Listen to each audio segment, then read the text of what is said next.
Do you remember the musical Jesus Christ Superstar when it came out back in the 70s?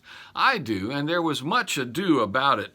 But the thing that stood out for me was reading the libretto and realizing that they were portraying Judas in a somewhat positive light.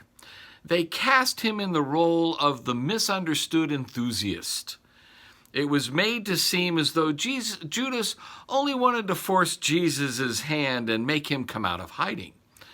Nothing could be further from the truth. Listen to Mark 14:10, which says, "Then Judas Iscariot, who was one of the 12, went to the chief priests in order to betray him to them.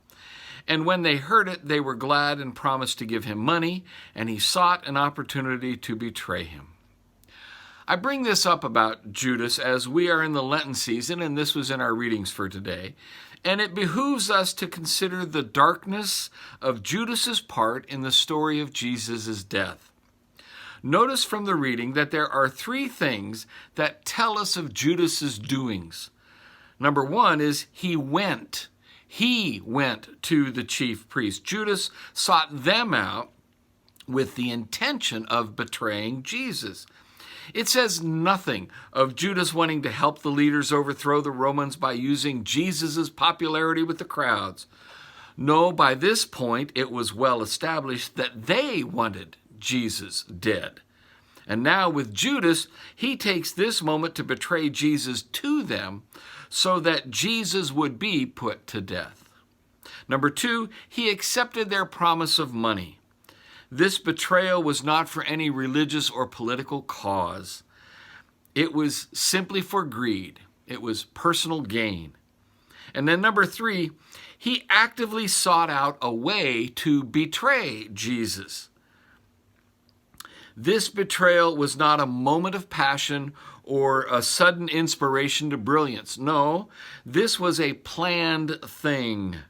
Something that needed the help of darkness to make it happen. Something that needed forethought along with the malice to accomplish it. It's important to note that Judas acted as it was known he would do. And yet Jesus did not stop him, even though he warned Judas that it would have been better for him to have not been born than to betray the Son of Man.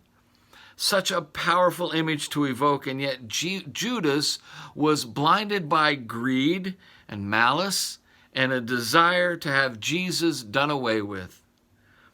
Let us learn from Judas.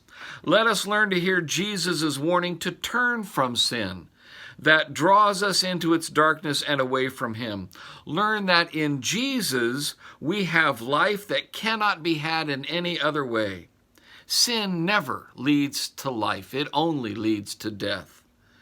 And that in Jesus' own death and resurrection from the grave, we are given the way of escape from sin to life.